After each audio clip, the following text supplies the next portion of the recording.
Salut les bootstrappers! Aujourd'hui, je vais vous partager la méthode que j'utilise pour scaler mes publicités sur Facebook à partir d'une petite pub à 5 euros. Donc, il faut savoir que contrairement aux idées reçues, on n'a pas forcément besoin d'un énorme budget de 300 ou de 500 euros pour démarrer une campagne de testing sur Facebook.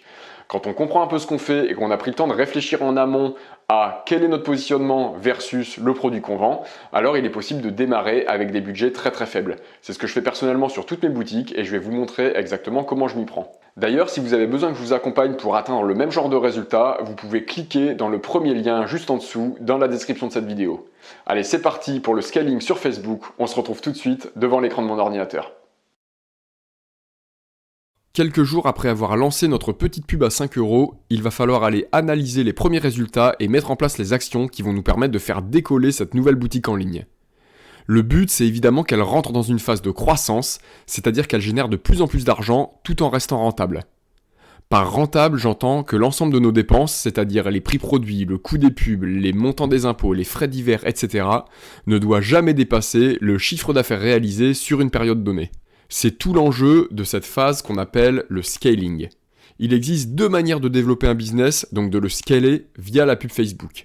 Le scaling horizontal et le scaling vertical.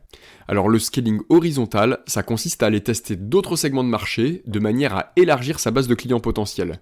L'intérêt, c'est de ne jamais se retrouver limité par la taille de son audience initiale et de détecter éventuellement des marchés auxquels on n'aurait pas pensé instinctivement, mais qui sont au final très réceptifs à notre offre.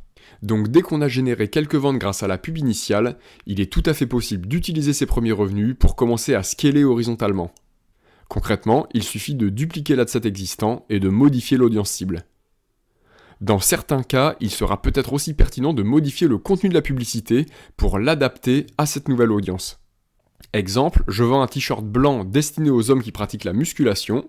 Si je décide de le proposer également aux hommes qui font de l'escalade et à ceux qui jouent au golf, alors je peux changer la photo et ou le texte de ma pub pour la rendre plus spécifique et adaptée au profil des personnes que je cible. Ensuite, on a le scaling vertical, qui consiste simplement à augmenter le budget des assets les plus rentables à petite échelle pour faire venir de plus en plus de monde sur la boutique et générer de plus en plus de ventes.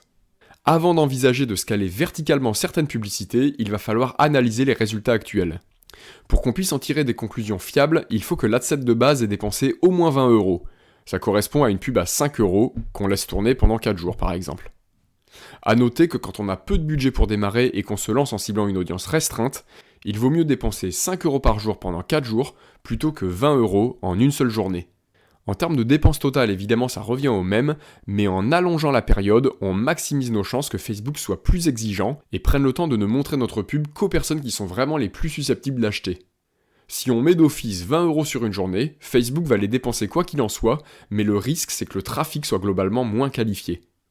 D'ailleurs, à propos de la dépense du budget quotidien, la plateforme précise que certains jours peuvent être plus propices que d'autres.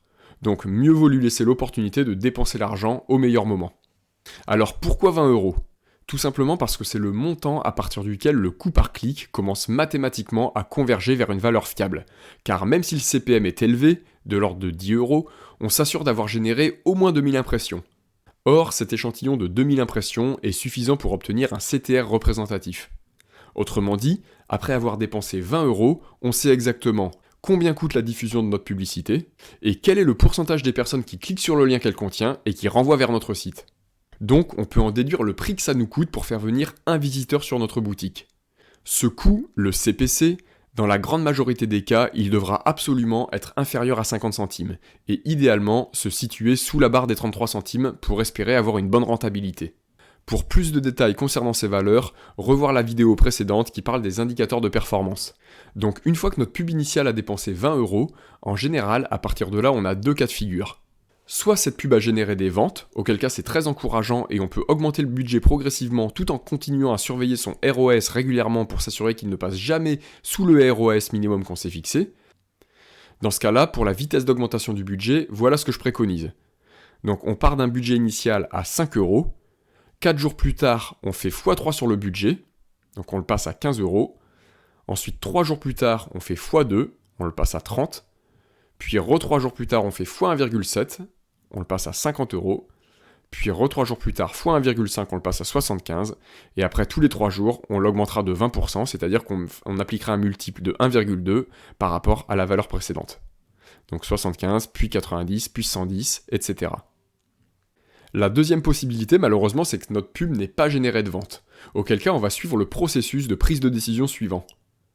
Si le CPC est supérieur à 0,5, alors on a un souci. Dans ce cas, on désactive l'adset pour stopper la dépense publicitaire et on analyse la performance du couple CPM-CTR pour savoir s'il s'agit d'un problème de ciblage et ou d'un problème de qualité de la pub.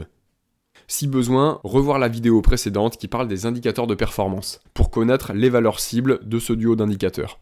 Si cette fois le CPC est inférieur à 0,5, alors c'est pas mal. Le but étant bien sûr que ce CPC il soit le plus bas possible et idéalement sous la barre des 0,3. Donc dans tous les cas, on va quand même checker les valeurs de CPM et CTR pour voir si on a un peu d'optimisation à faire, mais globalement, ça veut dire qu'on arrive à attirer des visiteurs sur le site pour pas trop cher.